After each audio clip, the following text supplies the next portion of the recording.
Well, it is my absolute privilege and pleasure to speak with a man that I've had the opportunity to speak with a few times in the past. Mr. Tata, it's always a pleasure. Many thanks for joining us here at TyCon. You've been called many things by the media, but here's an interesting one. There's a piece that has labeled you India's accidental startup investor. How do you respond to that? Well, you look at the entrepreneurship in India as such. First, you look at what has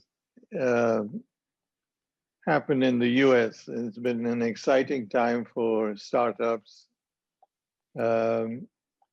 People have had ideas that they've been able to convert into, in some case, multi-million, multi-billion activities that you never thought would see the light of day.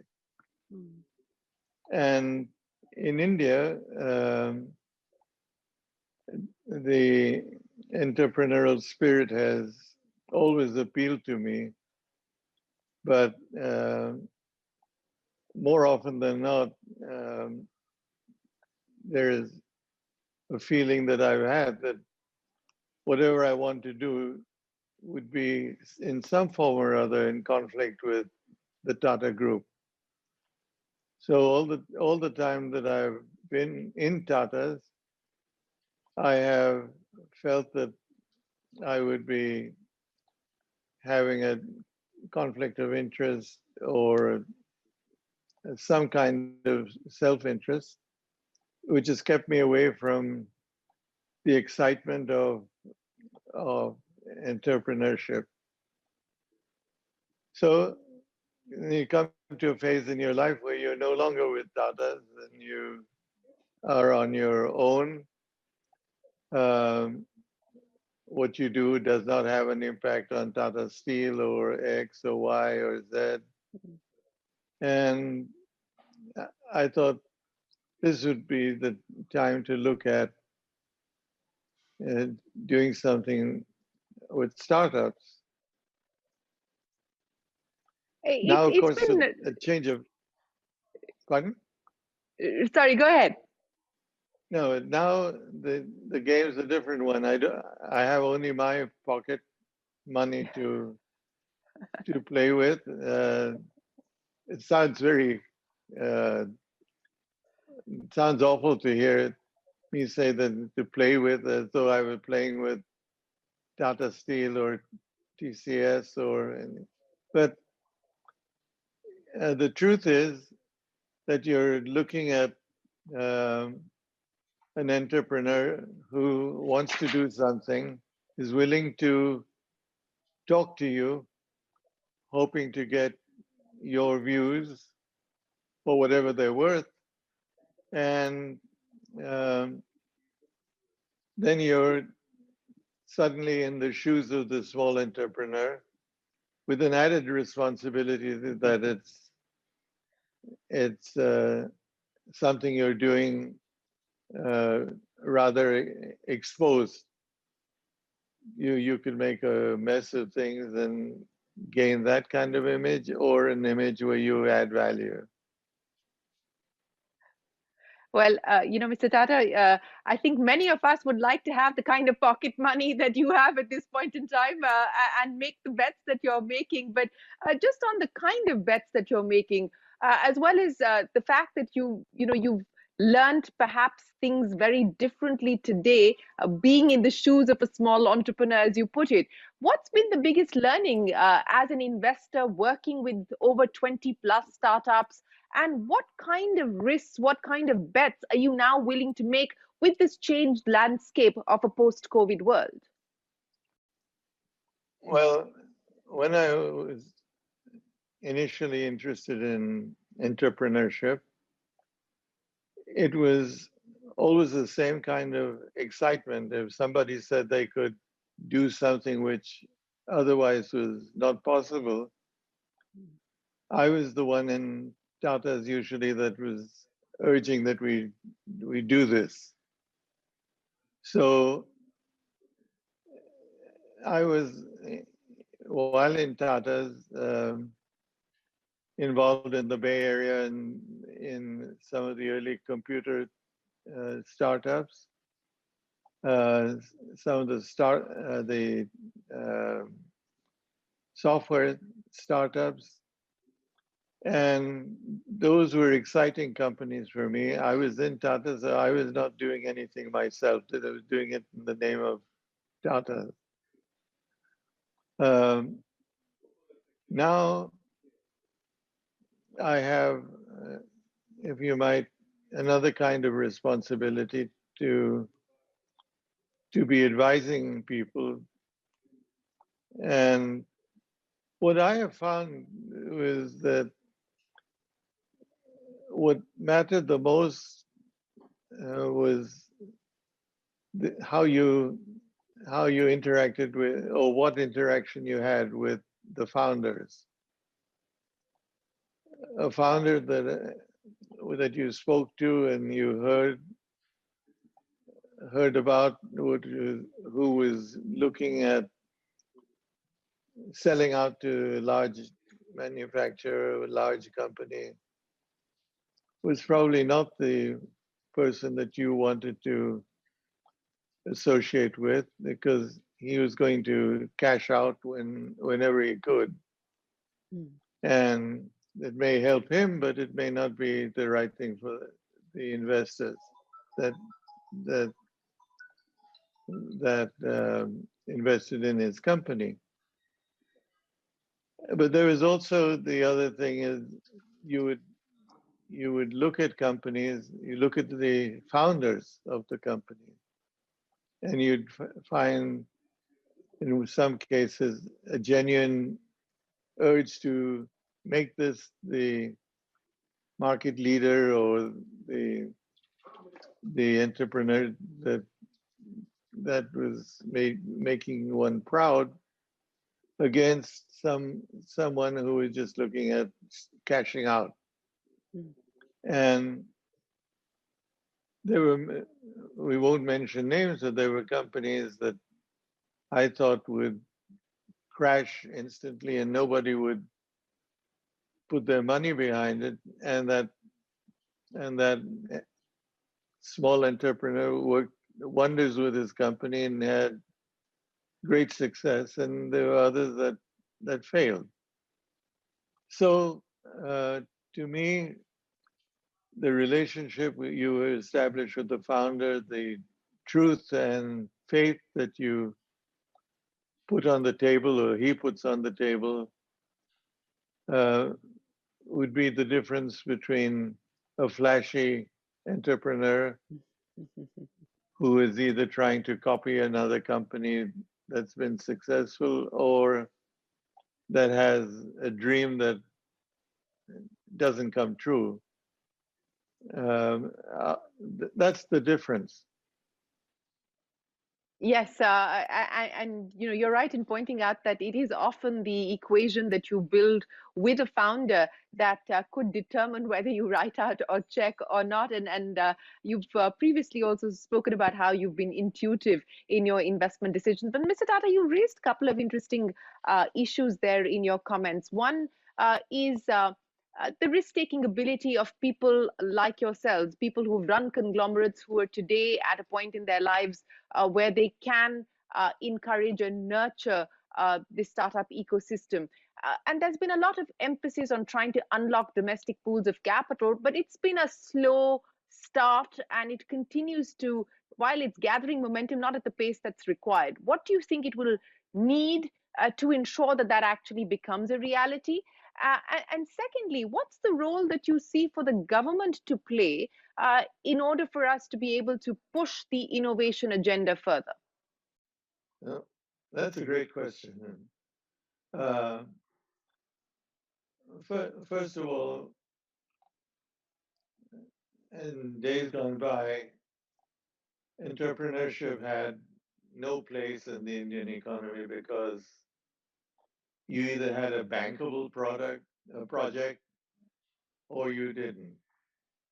And there was not that middle ground of risk capital by entrepreneurs. which we now have. It's relatively small, but we still have it. And that's a great change, and that's what you've seen. But we need to recognize that what we're looking at is um, foreign money. We're looking at investors overseas who are looking at our entrepreneurship, the entrepreneurs, the founders, and put their money behind those small companies in with of a magnitude that you can't find somebody playing in India, which is unfortunate because we're really um, putting our money behind foreign-owned projects, which in a way I'm glad we have because we have entrepreneurship and startups because of this. But if we had a bigger play, and if large enterprises were to put large amounts of money into large amounts of their money into projects, we would get an interesting uh, play in terms of what to do. That's also, as you can see, starting to happen. You can see um, players looking at this, others following. You asked an important question: what role should government play? Um, the government can play a very important role in furthering technology, which as yet the private sector cannot do. Cannot do because it's big money, it's high risk. But if you look at some of the most interesting startup companies or startup activities, they've been from people who have used government money to institute an activity. Uh, that investment would never have happened without that government input. Let me expand that. I'd like to take an organization like DARPA, which is the US government's development agency. DARPA has put billions of dollars into um, integrated circuits, medical electronics, um, life sciences, that no one would, not no one, but very few people would put their money into because it would be a long drawn out thing and it may not work. But if you look back on it, there are enormously impressive areas which have been funded by DARPA, um, with seemingly no future. But because of DARPA's investment, those companies have had the funds, and DARPA has had the insight to to enable those industries to take form. So without the uh, entrepreneur that we have, it's funded on outside money, and without companies, government companies like DARPA, the scene would have been quite different. Yes, that is a valid example, but the government has got the Startup India Fund and so on and so forth. But I want to steer the conversation away from the government to the role of the private sector in nurturing the Indian startup ecosystem. What role do you believe large conglomerates like the Tatas, like the Reliance Group, etc., can play because one of the aspects that you just brought up was that, startups are much more agile, much more nimble, perhaps in many ways more disruptive than legacy businesses. So we are now starting to see conglomerates acquire startups. We're starting to see partnerships and collaboration. How do you see that playing out? Well, I think the plays are the same. Uh, who who looks at it as a question of what kind of vision one has. Um, but the there could be two kinds of roles that we're talking about. One is an area where I am now putting myself back into the industrial entity that there was. I've got disposable funds. I'm going to start investing in startups, which I will control and I will own, and I will provide myself with um, activities which I would otherwise not get into.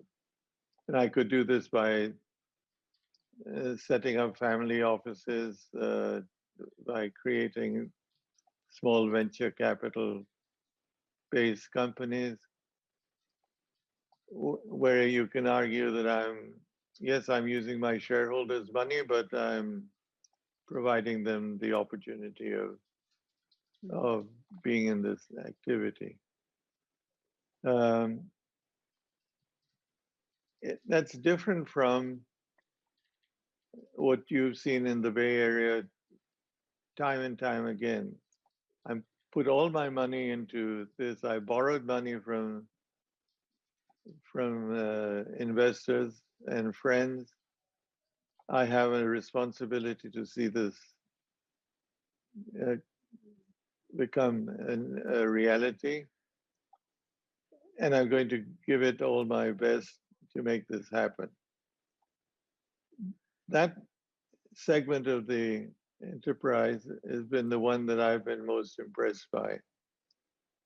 Usually, um, a bunch of ex-students who have had a common view of something that could happen. Um, a company like Google that's been established, where two colleagues in college could decide that they're going to start a search engine. And then you look behind the vision and the entrepreneurial spirit that there is, and you have to say, wow, that's something that's very impressive to look at, for someone to put their money into, to become a part of their life. But look what it's done. So it's so exciting, an area that I find it difficult to put words behind it. But when you look at a deck of investable options, and you look at some of the propositions that are made, a lot of them are copies of successful startups, and those are, unless there's a jewel somewhere, those are probably not going to be successful. Maybe would become Me Too companies, and that would be all. But the one which has the greatest vision and a spark that explains how he's going to get to that goal, um, which does not, you don't find that with everyone. Those are the jewels that one looks for, that creates the enterprises that you and I are referring to just now. You talked about how Google had the wow factor. You're probably looking at a bunch of decks and investable opportunities on a daily basis, Mr. Tata. What has wowed you, or what wows you today as you look at opportunities? Which are the sectors that you feel that you must back? Because you also said that this is an opportunity that people must capitalize on, and you can stretch the envelope to as much as you want. So where do you believe the constraints lie? What is wowing you today? How are you looking at the investment landscape? Well, I think first of all, you have to accept that you're going to have a choice of, let's say, 10 companies, of which 8 are going to fail. They may fail for lack of investment, they may fail for a mistaken element, but they're not going to be highly successful. And that's not going to turn you away from looking at enterprises, that you're going to continue the quest to do so, because 2 or 3 out of 10 are going to succeed. Or you hope that your vision enables them to succeed.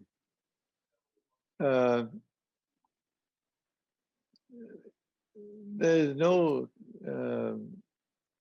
pro forma that tells you that if you go down this checklist that you're going to be backing a winning company. One may be in healthcare, one may be in life science. You may have 4 or 5 in electronics. You can have unbelievable connections between, let's say, electronics and life sciences or nanotechnology, or these are actually areas of enterprise that have come from these new areas of business and are going to continue to be exciting areas. And some of them, unfortunately, you get terribly excited about as something that can happen, let's say, almost like science fiction movies. You can see that this really could be so. You could have a telephone conversation with another person in another language and speak as though it's the same language that you're talking in interacting with a person in real time in a very different way. And it may seem, again, that this would be terrific, but it doesn't work, or it doesn't work with these founders. It's all a question of the people behind, the brains behind the enterprise you're looking at. And in my view, the link that you have to the investor is, do you give that investor the chance to play out that role model that he wants to? Or are you going to constrain and try to second guess him as you go along? Both have their pluses and both have their minuses. But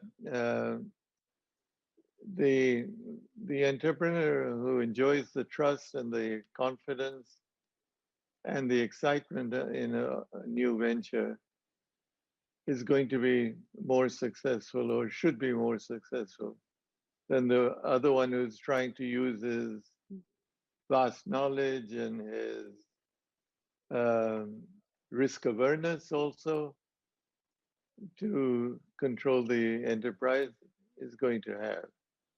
Yeah.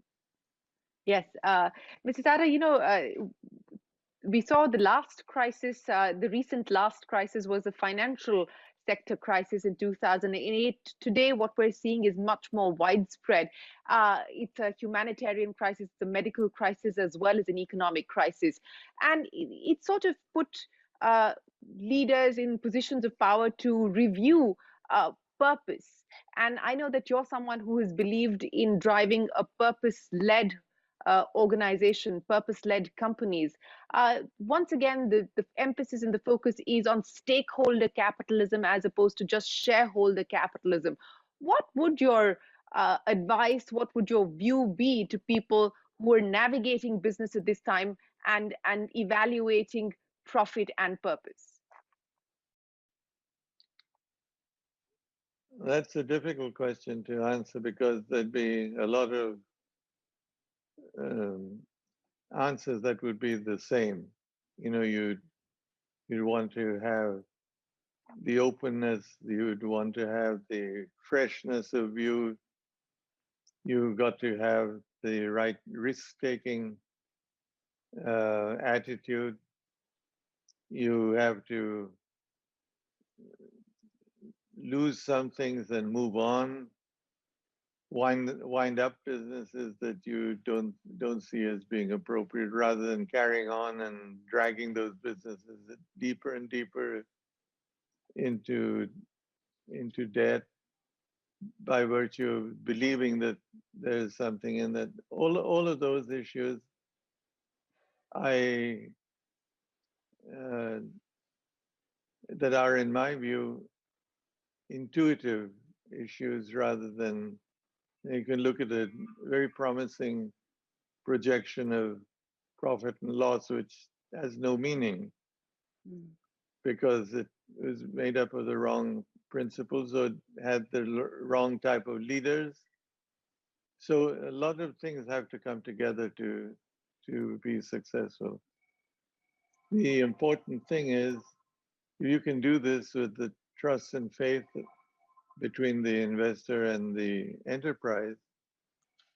You have the best chance of success. But there's no, as I said earlier, no pro forma that you can follow that can guarantee you success. Absolutely. But, one of the other areas that you've spent a lot of your time focusing on is corporate social responsibility. How do you see that playing a role in nurturing ideas that will impact India's problems at scale? What role do you believe the private sector can play to enable that to happen? I'd have to answer that the same way that um, you're looking at another palette, uh, a palette of not of just entrepreneurship. If that gets merged into the image, that's fine. But you'd get involved with how can I raise the quality of life of the people I'm serving, and that's a different uh, different scene, and it has more compassion in it. Its ability is not uh, to have a huge market, though that may be there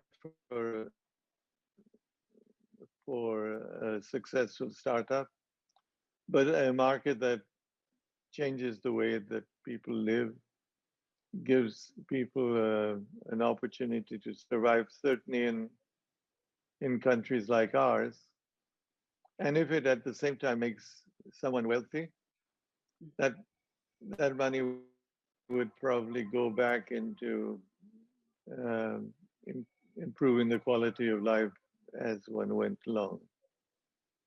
And there you see different people like uh, uh, Warren Buffett and Bill Gates and some of the entrepreneurs who have put their money back into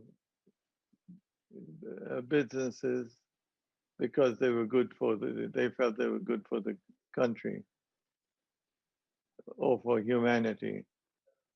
Um, and it's a different thing. I'm involved with the Tata Trusts, which have been playing a role in improving the quality of life of the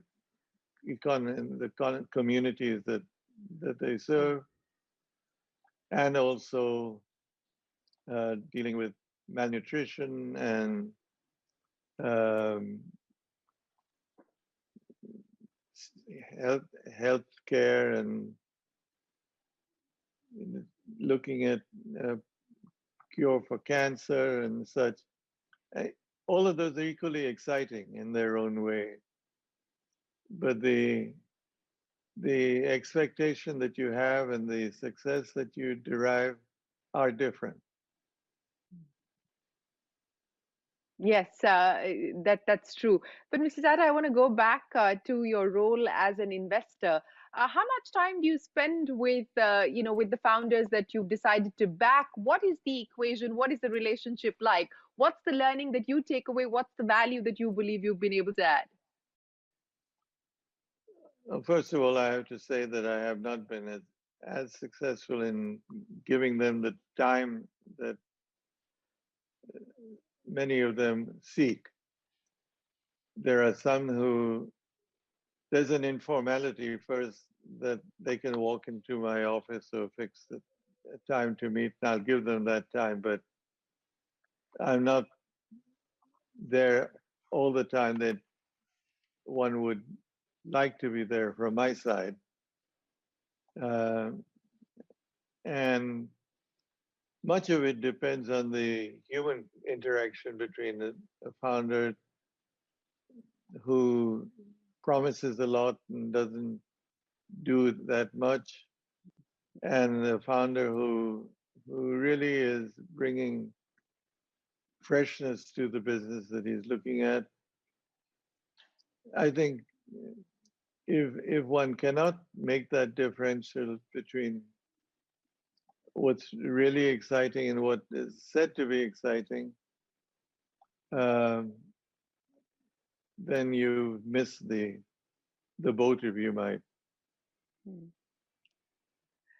You spoke about Me Too companies, and that was part of the sort of trend, which I imagine is the natural course of things when you start to see companies starting up. 10 years ago, that perhaps was more of the kind of stuff that we were seeing as opposed to today. As you look at startups today, do you believe that they're far more mature in their business models, far more differentiated, and far more global in their approach as well? Yes, I think that would be true, but probably by virtue of the collection of industries we're in, namely heavy industries, etc., we have much more invested into the traditional, no longer smokestack industries, but we're much more involved in high high investment level, high business risk, but newer areas or spin-off areas that have emerged as interesting areas. And most importantly, a willingness to do what the kind of thing that DARPA has done, put money that you know will be at high risk, but if it works, it'll change the way we communicate or change the manner in which we look at healthcare or whatever it is that may be. So, just thinking out loud, um, if you had the ability to think of creating an artificial eye that could send an image to your retina and produce an image that would eliminate blindness, would that be an exciting area or not? would you look at $100,000 solution of that nature, or would it start to excite you if you did this for $200? But could you get somebody's sight back? Could you make somebody walk again who is confined to a wheelchair? All of those things. You sat back in a room and said, what do I need to do to make that happen? I need this technology to take place, this to be resolved. I need money to prove the point I'm making. And in there would lie some very, very exciting proposals. Uh, it's a question of how you look at them. Yes. A few of the comments that I want to pick up on what you just said, the lack of innovation as far as the smokestack industry is concerned, and that is an industry that you've spent a lot of your career sort of dealing with. Do you believe that we are likely to see disruption there? Two, in light of the COVID pandemic and what it's done to the world in terms of reshaping the way we work, the way we live, at least temporarily for the near future, what kind of opportunities do you believe that throws up, and what does that mean then as far as your own investment playbook is concerned? Well, I think the pandemic is an example of how we have adapted in some ways successfully, in some ways unsuccessfully, in leading our business life in a different manner and not locking up our enterprises and walking away, leaving millions of people without jobs, etc. So I consider the successful companies that have traversed this kind of period as being very successful adapters to vastly changed business structure. But if you ask yourself, is this really good? I'd have to say in some cases you may find that you found a cheaper way or a less expensive way to do your business.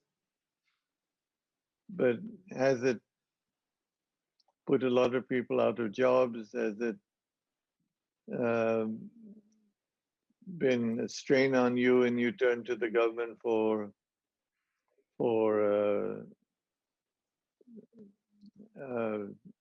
financial support or whatever? It's not one where every one of the businesses has an innovative element which you can look back on and say, I never thought one could do that, but it has been done. There's much more tradition and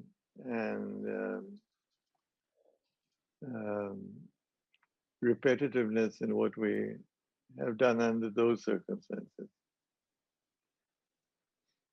Yes. Let me end then by asking you, Mr. Tata. I mean, you're active on social media. You're on Twitter. You're now also on Instagram. Are you enjoying that experience? And you said previously that there's nowhere to escape from the virus and from the pandemic. But with the vaccination and hopefully with the world opening up, where would you like to escape to? Where would I like to replace to? Escape to. Escape to. Um, well, if I think about how would I like to be remembered, I would like to be remembered as a person who was able to make a change. uh, who is able to be responsible for some change in the way we looked at things. What that might be spelt out as, I can't really say, because I have a feeling that that's going to just happen one day, where you become the innovator of something that people have talked about uh, and not done. And you have found that little alley that enables you to do something which people thought was unviable and not possible. That would be an immensely um, exciting area to be in.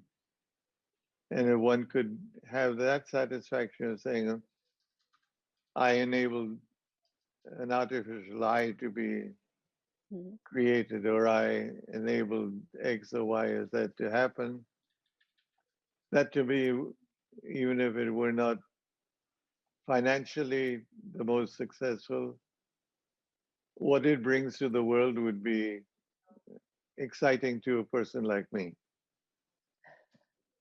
Well, I started the conversation by saying that you've been labeled as the accidental investor, but in your own words, you'd like to be remembered as the change maker. So, Mr. Tata, always a pleasure. Many thanks for joining us here. We wish you the very best of luck, and we hope that you continue to drive change and have and make impact. Appreciate your time. Thank you, Sharon. Thank you. Nice to be with you again.